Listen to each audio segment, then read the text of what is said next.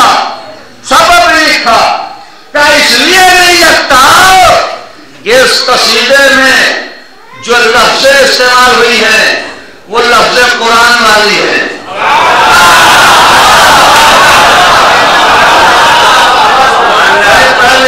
موجود ہے کہ لفظیں جو استعمال ہوئی ہے وہ قرآن والی، اصطلاح قرآن والی، استعارے قرآن والے، لب و لہجہ قرآن والا. لکھا کہ سب کچھ تو قرآن والا ہے اور قرآن اس وقت نازل ہوا نہیں تھا.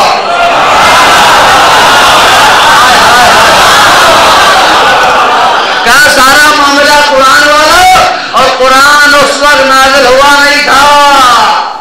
سارا معاملہ قرآن والا اور قرآن اس وقت نازل ہوا نہیں تھا. تو کہتے جملہ پتہ یہ چلا کہ جناب ابو طالب نے نزول قرآن سے پہلے شان رسالت میں قرآن پڑھا ہے.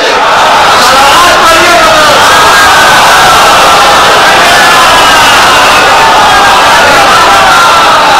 کہ سارا معاملہ قرآن والا، لب و لہجہ قرآن والا اور قرآن نازل ہوا نہیں تھا.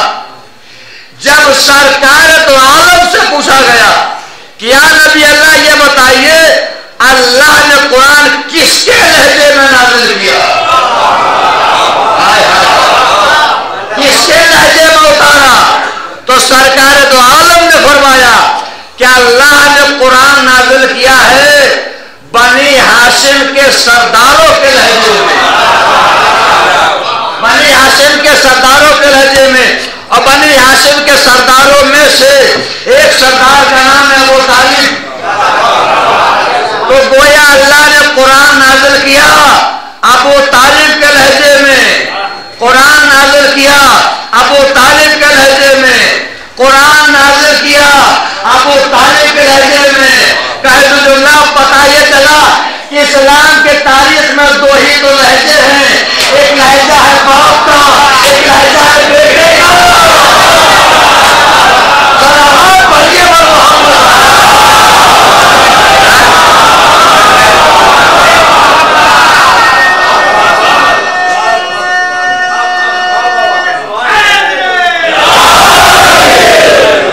بڑا عالیشان قصیدہ ہے. میں اس قصیدے کے ایک مصرع سنانا چاہ رہا ہوں تاکہ بات ذہن میں محفوظ ہو جائے. جناب ابو طالب فرماتے ہیں کہ ماں کذبت ابن اخی ابدا. یہ ایک مصرع ہے اس قصیدے کا. اب یہ ترجمہ کرنا تمام جائیں گے. ماں کذبت ابن اخی ابدا، میرا بھتیجا محمد کبھی جھوٹ نہیں بولتا. نہیں آپ نے غور نہیں کیا. ماں کذبت ابن اخی ابدا، میرا بھتیجا محمد کبھی جھوٹ نہیں بولتا. دنیا ہمیں بتائے یہ مصرع ہے یا کلمہ ہے؟ بھائی ذرا غور کریں تھوڑا سا. دنیا ہمیں بتائے یہ کلمہ ہے یا مصرع ہے؟ میرا بھتیجا محمد کبھی جھوٹ نہیں بولتا، میرا بھتیجا محمد کبھی جھوٹ نہیں بولتا. نہیں میں اس مصرے کا تجزیہ کروں گا تب آپ جانیں گے. سرکار تو عالم نے کہا کیا اللہ کا وجود ہے؟ ابو طالب نے کہا میرا بھتیجا کبھی جھوٹ نہیں بولتا.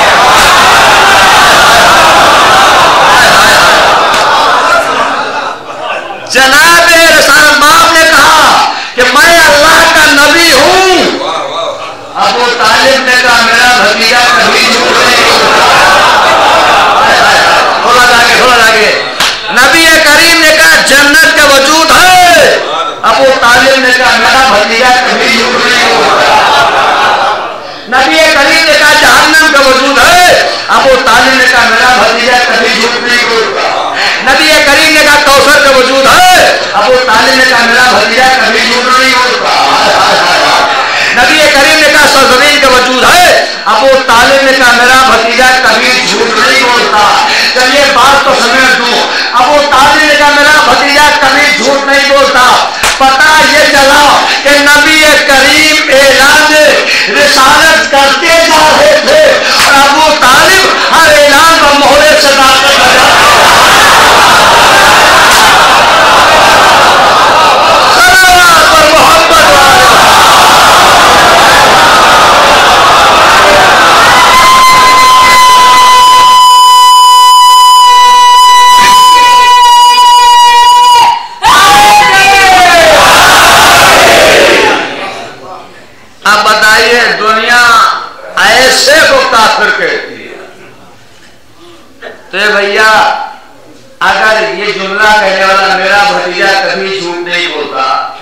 یہ کہنے والا اگر کافر ہے تو پھر بتاؤ مسلمان کون ہے؟ تو دو شخصیتیں، ایک جناب ابو طالب اور ایک جناب خدیجہ، ایک نے اولاد سے زیادہ چاہا اور دوسرے نے مال سے زیادہ چاہا. مجھے شکوہ غیروں سے نہیں ہے، آج کا مجھے شکوہ اپنوں سے ہو چلا، اور انہیں ہم اپنا اس لیے کہہ رہے ہیں کہ چونکہ میرے پاس کوئی لفظ نہیں ہے، ورنہ اپنا ہونے کی علامت ہے کہ تمام باتوں کو تسلیم کرے. آج کل کچھ لوگ ہیں جو میں اکثر کہتا ہوں نام و نہاد محقق، جو یہ کہہ رہے ہیں کہ جناب خدیجہ کے پاس جو دولت و مال بیان کیا تھا وہ غلط تھے، نہ دولت نہیں تھا نہ سرمایہ نہیں تھا. 80,000 ناقے، مکہ ایک چھوٹا سا شہر، چھوٹا سا علاقہ، یہ 80,000 ناقے کہاں کھڑے کیے جاتے تھے، کہاں بٹھائے جاتے تھے، یہ بات تو عقل ہی میں نہیں آتی. میں ان کا نام بھی لے سکتا ہوں جنہوں نے یہ بات کہی، جنہوں نے لکھا ہے، مگر نہیں لوں گا، خام و خام مشہور ہو جائیں گے.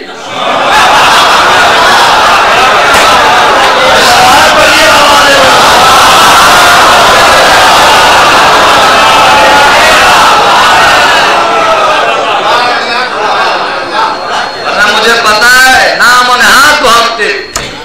دلیل مکہ ایک چھوٹا سا علاقہ، اس چھوٹے سے علاقے میں 80,000 ناقے کہاں کھڑے کیے جاتے تھے، کہاں بٹھائے جاتے تھے. میں ایک مثال دے لوں تاکہ باپ بچے میں سمجھ جائیں. کہا جاتا ہے مکہ ایک چھوٹا سا علاقہ تھا، یہ 80,000 ناقے کہاں کھڑے کیے جاتے تھے. اسی ہندوستان میں نہ جانے کتنے ایسے افراد ہیں جو بڑے بڑے ٹرانسپورٹر ہیں، 100 گاڑیاں، 200 گاڑیاں، 500 ٹرکیں ان کے پاس ہیں. مجھے یاد ہے ممبئی میں کم از کم 22 ٹرکیں اس کے پاس ہیں. تو جن کے پاس ہزار گاڑیاں ہیں، بسیں، ٹرکیں ہیں، آپ جائیے ان سے پوچھئے آپ کا وطن شہر کون سا ہے، کیا مثلا گورکھپور، کتنی گاڑیاں ہیں، کیا 500 گاڑیاں ہیں. اے بھیا یہ گورکھپور چھوٹا سا شہر، یہ 500 ٹرکیں آپ کھڑی کہاں کرتے ہیں؟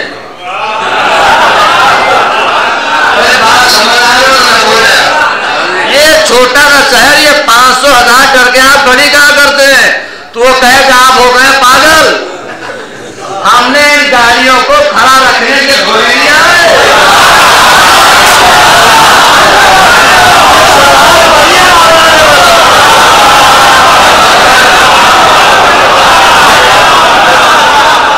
بہت دیر ہو گئی آپ نے سوال سوچ رہا ہے.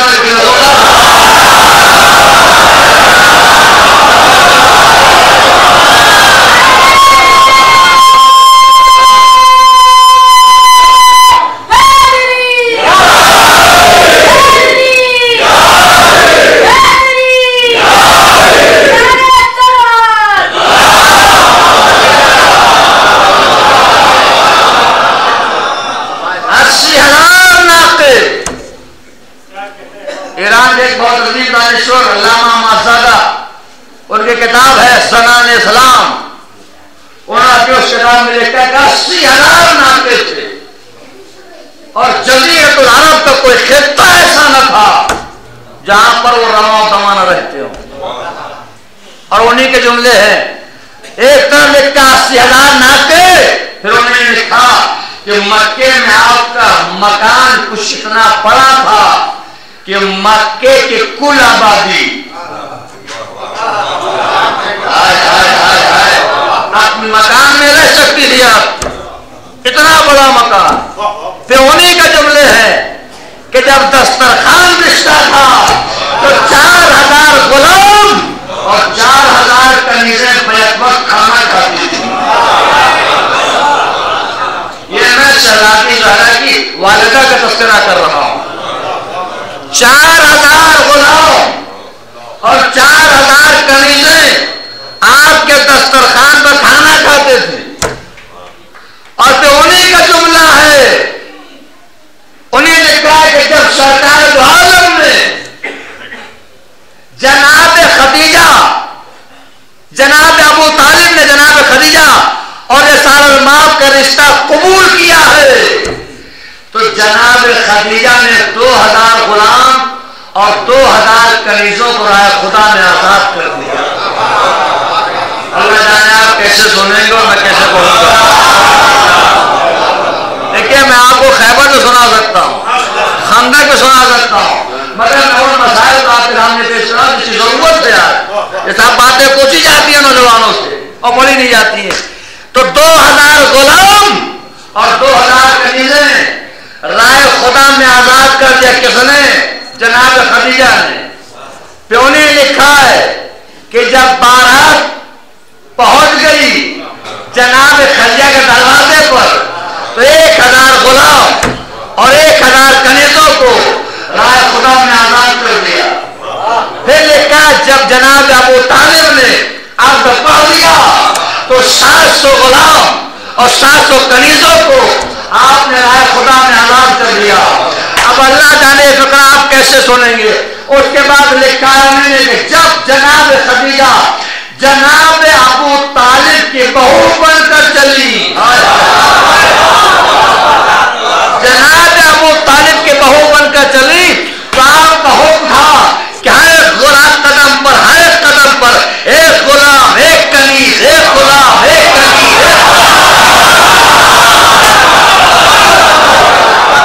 بڑی اہم بات میں سنا گیا, آپ نے غور نہیں کیا. ہر ایک قدم پر ایک غلام ایک کنیز, ایک غلام ایک کنیز. ان کے جملے ہیں کہ جب پہنچ گئی جناب خدیجہ تو سارے غلام اور ساری کنیزیں آزاد ہو گئی, بس ایک غلام بچا, بہت توجہ, اور ایک کنیز بچی. غلام کا نام میسرہ تھا. وہ آگے بڑھا, آگے بڑھ کے ہاتھ جوڑ کے پوچھتا ہے, اے میری مالکہ کیا آپ ساری کنیزوں کو آزاد کر دیں گی یا کسی ایک کو اپنی خدمت کے لیے رکھیں گی؟ لاکھوں سلام ہو. جناب خدیجہ نے غلام سے کہا, ارے کنیز تو شہزادیاں رکھتی ہیں, اب تو میں خود کسی کنیز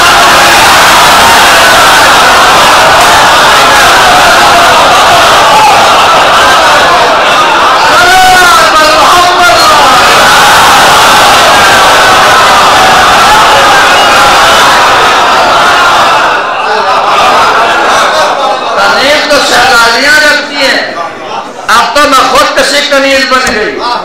یہ جناب خدیجہ محسن سلام. جناب خدیجہ کے بڑے القاب ہیں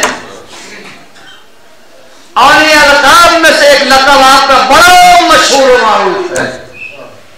سنو, جناب خدیجہ کے القاب میں سے مشہور و معروف لقب کیا ہے؟ علامہ سلیمان ندوی نے لکھا کہ یقالو فی زمان الجاہلیہ الطاہرہ. ہائے ہائے حضرت خدا کے سنانے کا دل چاہ رہا. سلیمان ندوی نے لکھا, کیا لکھا؟ یقالو فی زمان الجاہلیہ الطاہرہ. ان کے جملے ہیں کہ خدیجہ اس ذات کا نام ہے جس کا زمانے جاہلیت میں لقب طاہرہ تھا. میں یہاں پر بولنے کا عمر کا 20 منٹ بول سکتا ہوں. لکھا کہ زمانے جاہلیت میں, زمانے کفر میں جناب خدیجہ کا لقب طاہرہ تھا. کس کا لقب؟ جناب خدیجہ کا. کس کا لقب؟ شہزادی زہرا کی ماں کا. کیا لقب تھا؟ طاہرہ. زمانے جاہلیت میں, ارے بھائی بزرگ بولا تھوڑا, زمانے جاہلیت میں لقب طاہرہ, زمانے کفر میں لقب طاہرہ. کس کا؟ جناب خدیجہ کا. اب دنیا ہمیں بتائے کہ جس کی ماں کا لقب زمانے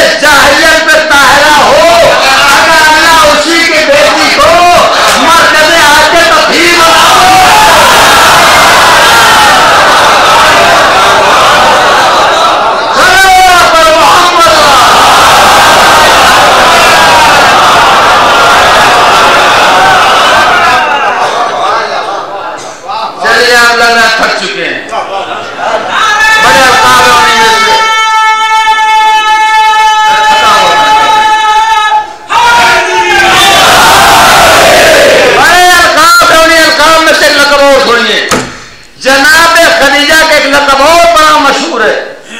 سناؤ ام الیتام یعنی یتیموں کی ماں.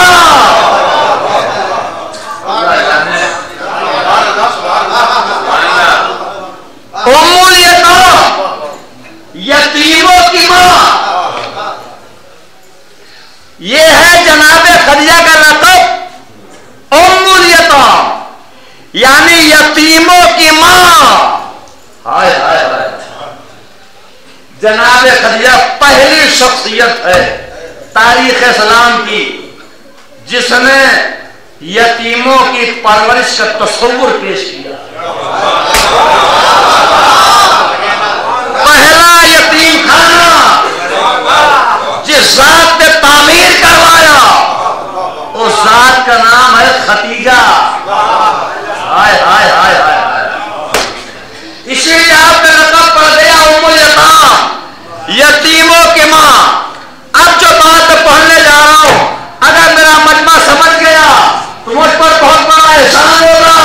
یہ لقب ہے یتیموں کی ماں کس کا؟ جناب خدیجہ کا. یتیموں کی پرورش کا سلسلہ چلا آ رہا ہے اور انشاءاللہ قیامت تک چلتا رہے گا. چلتا رہے گا. یتیموں کو دو طرح کے لوگ پالتے ہیں. سمجھیے گا ذرا. دو طرح کے لوگ پالتے ہیں. کچھ ہوتے ہیں کمزور اور کچھ ہوتے ہیں اعلیٰ ظرف. کمزور جب یتیم کو پالتا ہے تو یتیم تو پل جاتے ہیں مگر احساس یتیمی ظاہر نہیں ہوتا. سمجھیے گا. کمزور اگر پالے گا تو یتیم تو پل جائیں گے مگر احساس یتیمی ظاہر نہیں ہوگا. پالنے والا کمزور ہے نا. ہر موڑ پر ہر قدم ہر آن ہر لمحہ ہر ساتھ ہر دن احساس دلاتا رہے. سلوات پڑھیے کچھ لوگ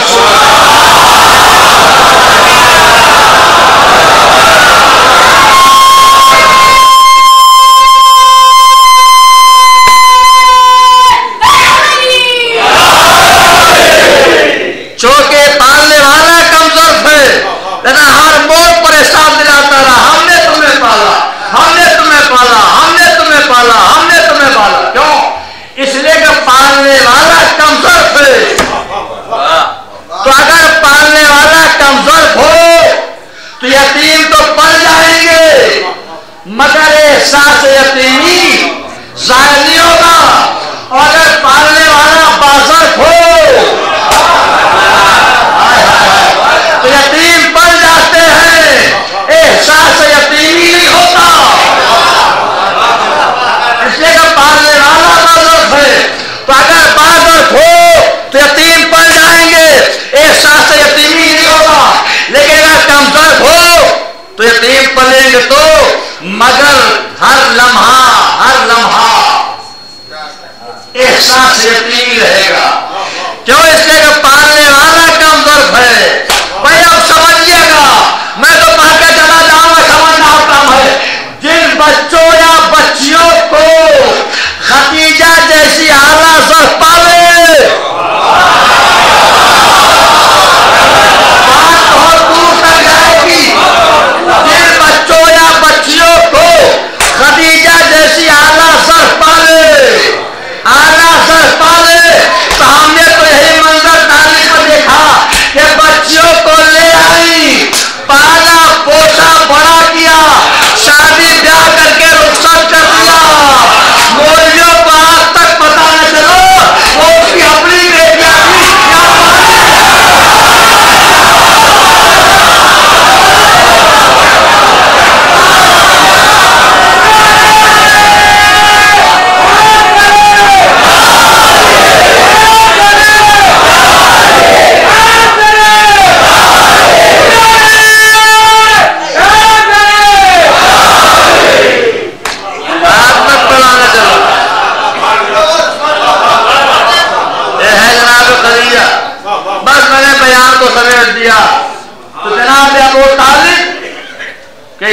ایمان پر بحث نہیں کیا جا سکتا. جو کل ایمان کا باب ہو اس کے ایمان پر اگر کسی کو شک ہے تو مجھے پورے اس کے خاندان کے ایمان پر شک خبر مل جاتے ہیں. قومیں سے ہاتھ ہے قرآن میں کہاں لکھا ہے؟ ایسے پوچھتے ہیں جیسے لگتا قرآن جو کچھ لکھا اس پر ان کا ایمان ہے. قرآن میں بھی ہے. کہا کون سی آیت؟ ہم نے کہا کوئی ایک آیت تو میں سنا دوں. آیتیں کہا کون سی آیت؟ میں نے کہا چلیے میں ایک آیت پڑھتا ہوں اور آیت بڑی مشہور و معروف ہے. شاید ہی کوئی بدنصیب شیعہ ہو جس کے ذہن میں آیت محفوظ ہو. اور یقین جانیے یہ سب صدقہ ہے فرش مجلس کا. یہ سب صدقہ ہے اس فرش مجلس کا. میں اکثر کہتا ہوں کہ اس فرش اعضاء کے طفیل میں جتنی معلومات ہمارے ہاں عوام کو حاصل ہے اتنی معلومات ان کے یہاں کے امام کو حاصل نہیں ہے.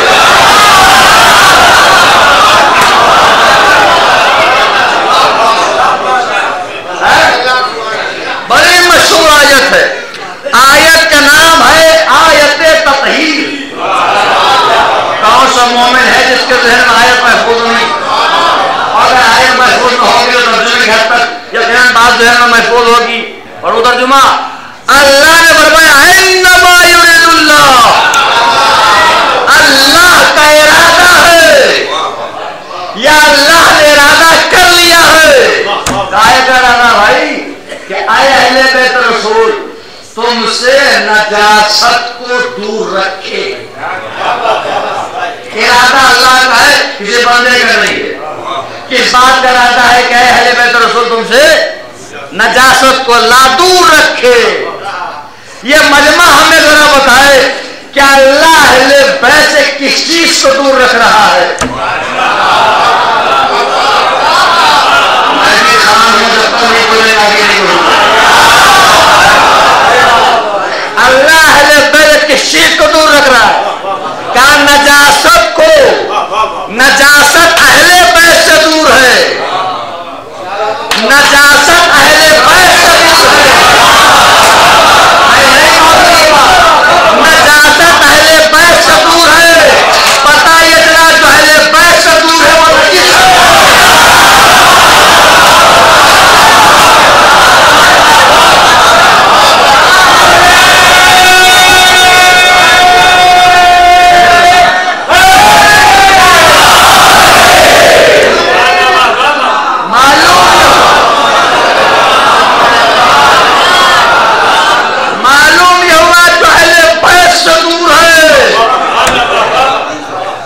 تھوڑی بول رہا ہوں یہ اللہ کہہ رہا ہے وہ نجس ہے. اور جو جتنا دور ہے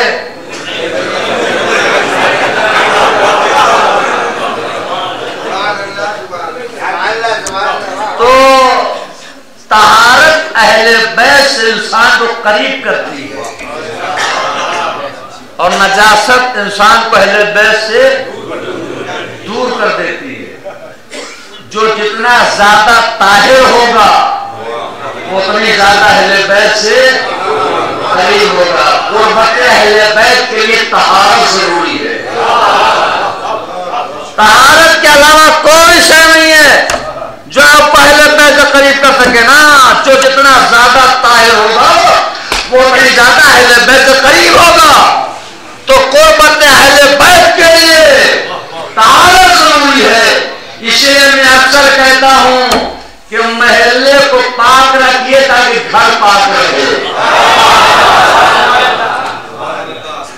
سوچنے پر کہہ رہا ہوں محلے کو پاک رکھیے تاکہ گھر پاک رہے. گھر کو پاک رکھیے تاکہ لباس پاک رہے. لباس کو پاک رکھیے تاکہ جسم پاک رہے. اور جسم کو پاک رکھیے تاکہ دل پاک رہے. جب دل پاک ہوگا تب پہلے پاک کی محبت آئے گی.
انسان کے وجود پر اثر ڈالتا ہے.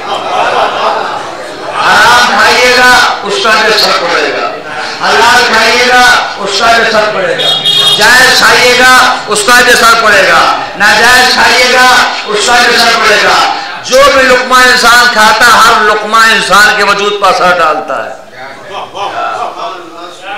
جب تک آیت نہیں پڑھوں گا آپ مطمئن نہیں ہوں گے.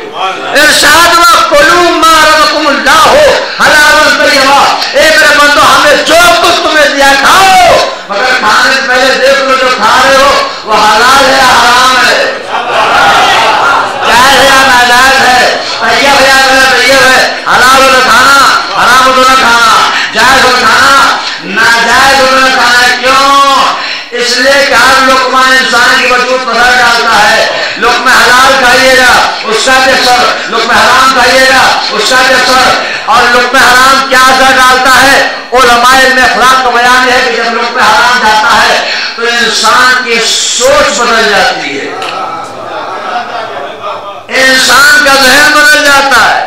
تو کیا کھا رہے یہ بھی دیکھو, کس کا کھا رہے یہ بھی دیکھو, اور سب سے بڑا معاملہ یہ کہاں کھا رہے ہیں آپ, کہاں کھا رہے ہیں آپ. معاملہ قربت اہل بیت کا ہے, ایسے نہیں چھوڑوں گا. کہاں کھا رہے ہیں آپ؟ اس لیے کہ اگر کافر کیا کھائیے گا تو اس کا بھی اثر پڑے گا, مسلمان کیا کھائیے گا تو اس کا بھی اثر پڑے گا, مومن کیا کھائیے گا تو اس کا بھی اثر پڑے گا, غیر مومن کیا کھائیے گا تو اس کا بھی اثر پڑے گا. پھر میں دیکھتا ہوں کون نہیں بولتا. بھائی جب یہ بات طے ہو گئی کیا لقمہ انسان کے وجود پر اثر ڈالتا ہے, اگر کافر کیا کھائیے گا تو اس کا بھی اثر پڑے گا,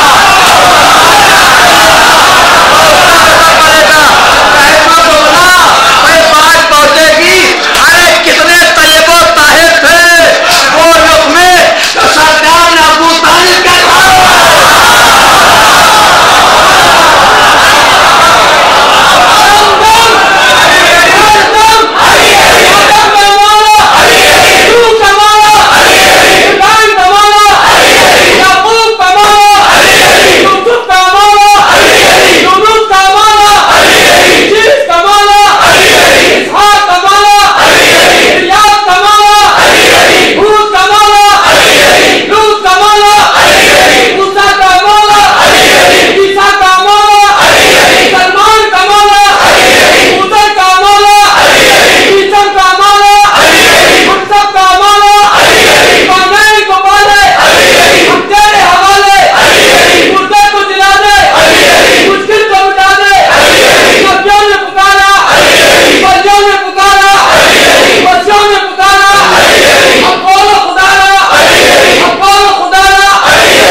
شادی بیاہ کا موقع آیا, عقد و نکاح کا موقع آیا, کہاں کر رہے ہو؟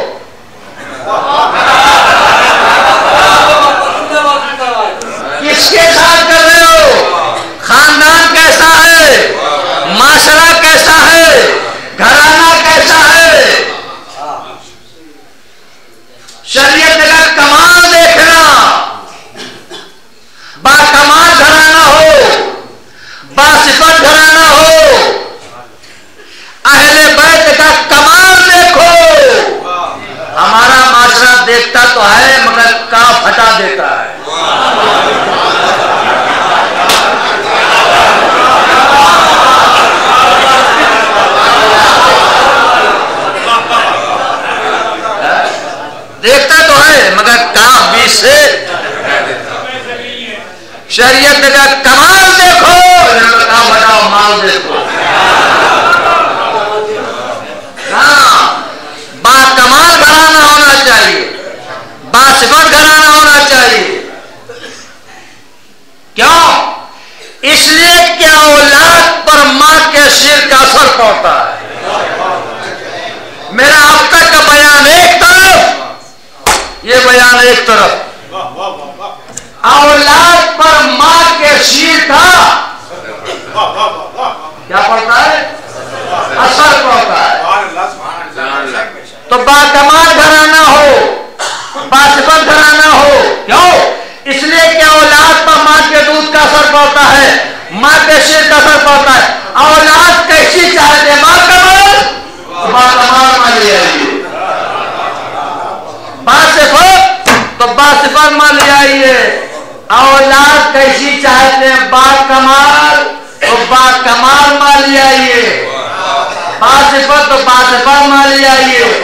ایک جملہ میں اکثر کہتا ہوں اور کہہ کے جب چلا جاتا ہوں تب لوگوں کو سمجھ میں آتا ہے تو کہتا ہے مولانا جملہ بڑا اچھا تھا. اولاد کیسی چاہتے ہیں؟ با کمال تو با کمال مان لیا. میرے نوجوان دوستو، سماج اور توجہ، سماج میں اور معاشرے میں اور سوسائٹی میں اپنی بیوی نہ ڈھونڈو، اپنے بچوں کی ماں ڈھونڈو.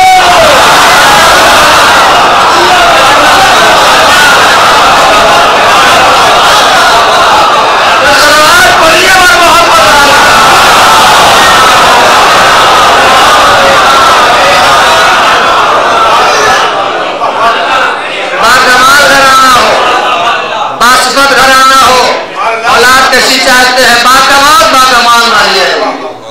با صفت، با صفت مان لیا. اولاد پر نگاہ ہے، اولاد کیسی چاہتے ہو؟ اس لیے کہ اولاد پر ماں کے شیر کا اثر پڑتا ہے، ماں کے دودھ کا اثر پڑتا ہے. بہت سے بڑے شہروں میں رہنے کا نقصان یہ بھی ہوتا ہے، بہت سے نوجوان بھی جاتے ہیں. مولانا صاحب ہم شادی کرنا چاہتے ہیں. شادی وہ بھی مولانا سے پوچھ کر. لیکن بھیا جب ہم سے کوئی پوچھتا ہے تو ہم سمجھ جاتے ہیں یہ پوچھنے کا مطلب کیا ہے. یا تو ایک نکاح RCC پڑھوانا چاہتے ہیں،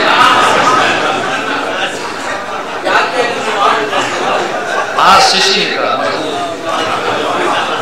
اسی لیے پوچھا یہ RCC نکاح کون سا؟ ہم نے کہا یہ نکاح ہے جس میں کورٹ میرج پہلے ہوتا ہے، نکاح بعد میں ہوتا ہے.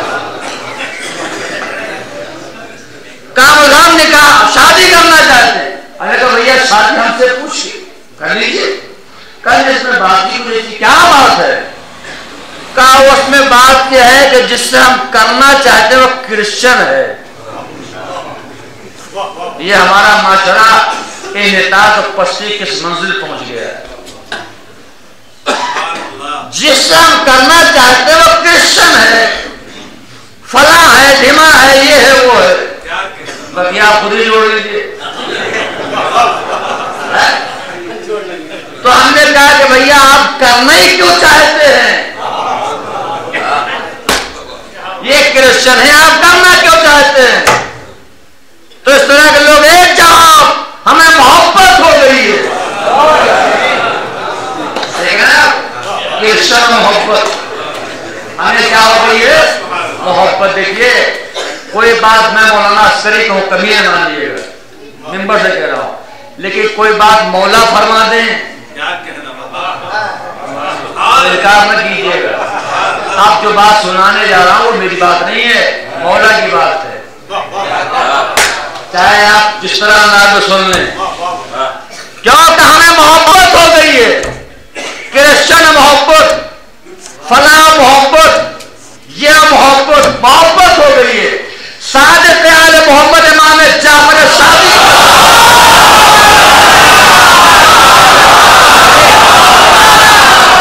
میرے چھٹے مولا سے پوچھا گیا کہ مولا اس طرح کی محبت کس کے دل میں آتی ہے؟ تو امام نے فرمایا کہ جب دل ہم اہل بیت کی محبت سے خالی ہو جاتا ہے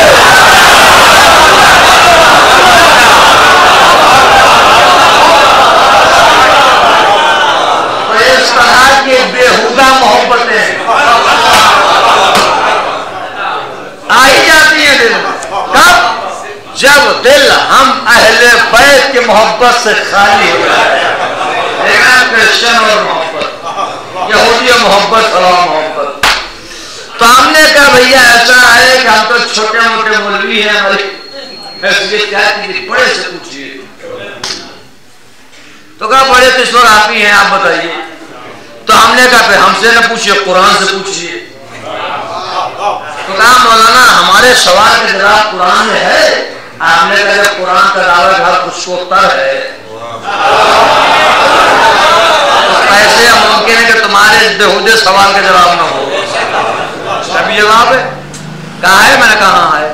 کون سی آیت؟ چلیے میں آیت پڑھا، پڑھے لکھے افراد لگتا نہ کیجیے گا، بات پڑھی اتنی منزل پر آ گئی ہے. کب نے کا جواب ہے قرآن میں، کہاں نے کا آیت ہے، سنیے گا. ارشاد ہوا کہ فَانكِحُوا مَا طَابَ لَكُم مِّنَ النِّسَاءِ. یہ آیت ہے، روایت نہیں ہے. اللہ کا کلام ہے کہ ملا کا بیان نہیں ہے. ارشاد ہوا اللہ نے نکاح کرو عورتوں سے. کن عورتوں سے؟ کہا مَا طَابَ لَكُم، ان سے جو طیب ہوں. ارے بھائی بہت بڑی بات بتائی آپ. نکاح کرو عورتوں سے. کن عورتوں سے؟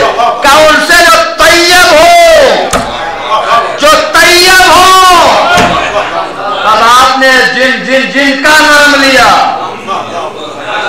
اگر طیب ہو تو بسم اللہ، اور اگر طیب نہ ہو تو وہ کیجئے جو قرآن کہہ رہا ہے، وہ نہ کیجئے دل کہہ رہا ہے. نہیں کر سکتے، نہیں کر سکتے. تو جب ہم نے یہ پڑھا کہ نہیں کر سکتے تو بعض لوگ ہوتے ہیں تو نکال لیتے اپنے مطلب کی بات. پڑھا تو مجلس پٹنہ میں سارے کو کر دیا. مگر مولانا ہمارے اماموں نے کیا کیا؟ سنیے گا بھائی توجہ کرو. مگر مولانا ہمارے اماموں نے کیا کیا؟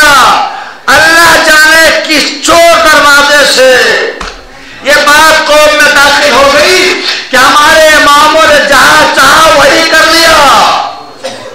توبہ کیجئے، استغفار کیجئے. یہ تصور بھی آپ کو دائرہ شیعہ سے نکال سکتا ہے کہ ہمارے اماموں نے جہاں چاہا وہی کر لیا. تاریخ ختم ہو گیا، ورنہ تفصیل جا کر کرتا. جناب شہر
کے شیر کا اثر پڑتا ہے. نکاح کرو ان سے جو طیب ہو. تو کہنے لگے مولانا ٹھیک ہے کرسچن سے نہیں, ان سے نہیں, ان سے نہیں, ان سے نہیں, ان کے بارے میں کیا خیال ہے؟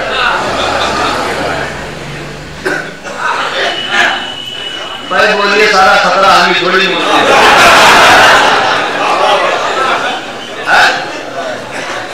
ان سے نہیں, ان سے نہیں, کوئی بات نہیں. ان کے بارے میں کیا خیال ہے؟ ان کے بارے میں ہم نے کن کے بارے میں کہا ہم میں سے نہیں مگر ہے مسلمان. ان کے بارے میں کیا رائے ہے؟ ہم نے کہا ہماری تو کوئی رائے نہیں ہے. بھائی بہت توجہ, ہماری عجیب منزل ہے. ہم نے کہا ہماری کوئی رائے نہیں ہے. جب چھٹے امام سے پوچھا کہ مولا یہ طیب عورتوں سے کون سی عورتیں مراد ہے, تو میں نے چھٹے امام نے فرمایا کہ طیب عورتوں سے عورتیں مراد ہے جن کے دل میں علی کی ولایت ہو.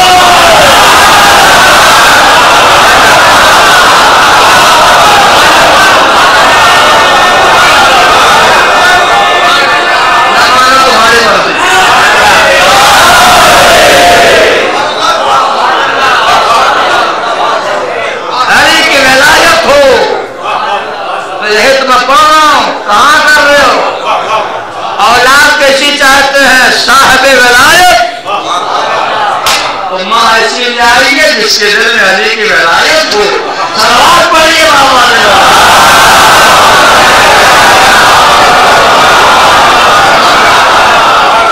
اس لیے کہ اولاد پر ماں کے شیر کا اثر پڑتا ہے, اولاد پر ماں کے دودھ کا اثر پڑتا ہے. اور آپ ہماری سیدھی سادی بات مان لیجیے ورنہ 10 منٹ بات آگے بڑھ جائے گی. جنگ ہے جمل کی اور مولائے کائنات کے 2 بیٹے ہیں, امام حسن جناب محمد رضیہ. امام نے کہا بیٹا محمد آگے بڑھو, ناقے کو پے کرو. سونا بار کہا آگے بڑھے, ناکا پہ نہ ہوا. لیکن جب 17 بار امام نے کہا بیٹا محمد آگے بڑھو, ناکے کو پے کرو. ابھی محمد سوچ رہے تھے کہ کوئی گھوڑے پر بیٹھو,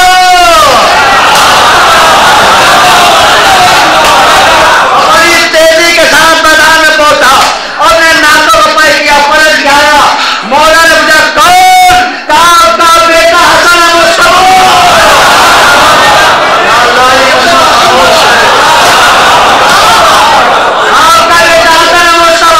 محمد کے آنکھوں میں آنسو آ گیا, پشیمانی کا آنسو. امام نے کہا بیٹا محمد روتے کیوں ہو میرے آپ, روتے کیوں ہو؟ حسن نے اپنے ماں کے شیر کا اثر دکھایا. محمد والے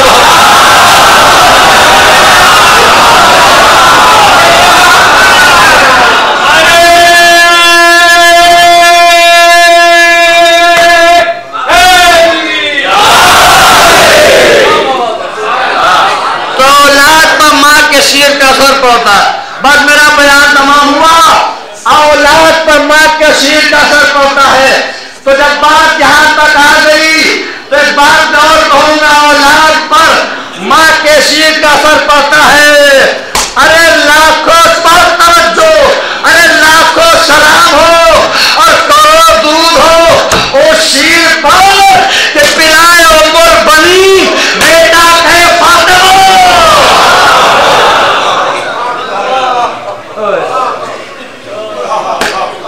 لاکھوں سلام ہو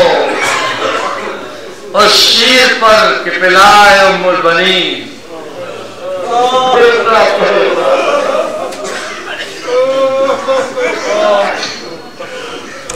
خدا آپ کو کوئی غم نہ دے سوا ہمیں. سلسلہ مجالس کی آج یہ الوداعی اور آخری مجلس, آخری مجلس ہے اور آپ کی آنکھوں میں آنسو آ گئے. اس لیے آ گیا کہ کل ایک ماں نے اپنے باپ سے پوچھا تھا بابا کربلا میرا لال بھوکا کیا تشریف روئے کرتا ہو. اے بی بی آپ کو بڑی فکر تھی کون روئے گا. آئیے دیکھیے اتنے عزادار بیٹھے ہوئے ہیں آپ کے لاکھ آنسو بہانے کے لیے. ارباب ادا طریقہ یہ ہے کہ جب آخری مجلس ہوتی ہے ہمیشہ یہ رہا کہ آخری مجلس میں امام کے رخصت پڑھی جاتی ہے. مبارک بھی کرنا ہے رخصت پڑھی جاتی ہے. میرا مولا حسین مقبرہ سے خیمے کے جانے اور آنے کا بڑا عجیب انداز ہے.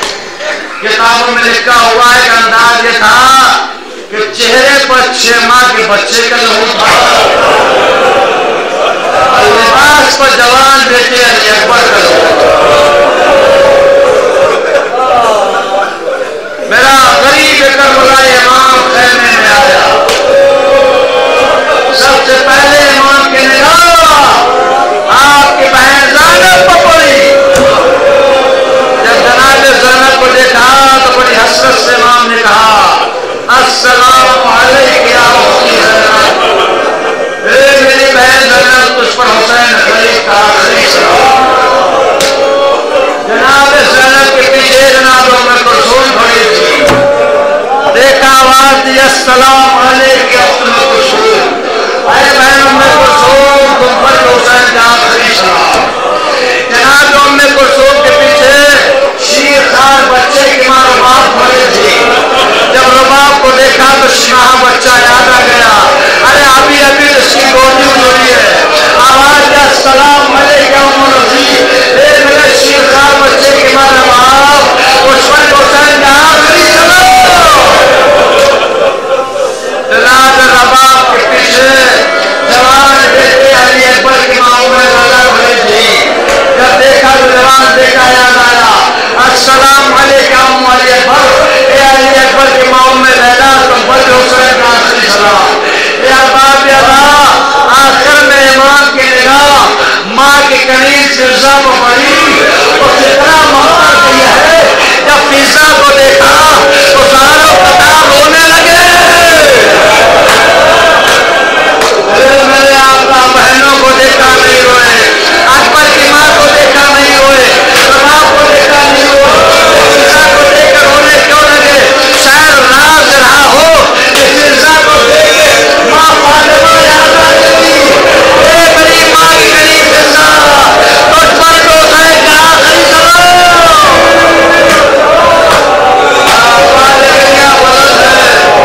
اللہ ان آنکھوں کو بھی رحمت نازل ہو. آخر میں امام کی نگاہ اصحاب اور انصار کے ازواج کو پڑی.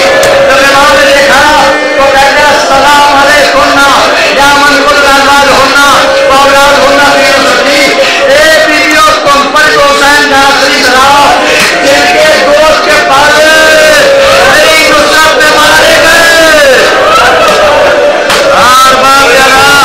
جب ہم نے تاریخ میں سلام کہا تو ہمارے دل میں حسرت جاگی کہ کاش مراد بھی کربلا ہوتے تو ہمارا امام ہمیں اور آپ نے سلام کرتا. اگر ہمارے امام نے ہماری حسرت پوری کر دی. ارے کیا آپ کو یاد نہیں آخر میں جب بیمار بیٹے کے پاس آئے تو یہی تو کہا تھا اے بیٹا سجاد اے کھانے شام کو چھوڑ کر جب مدینے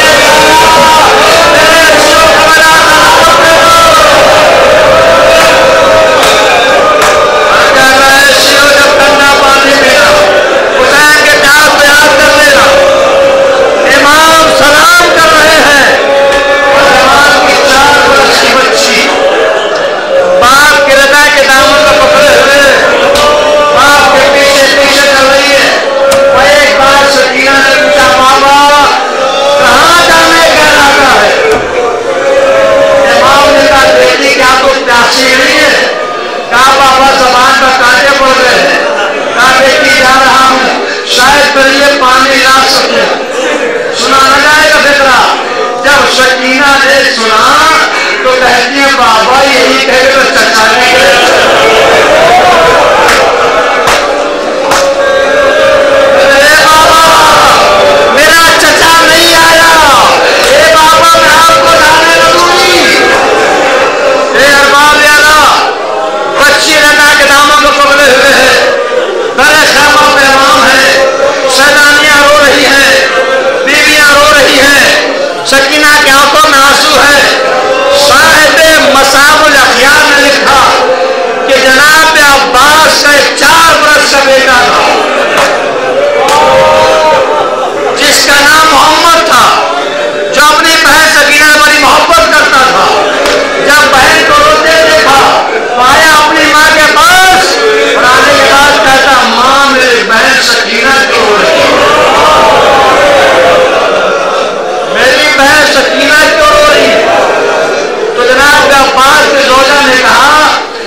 سردار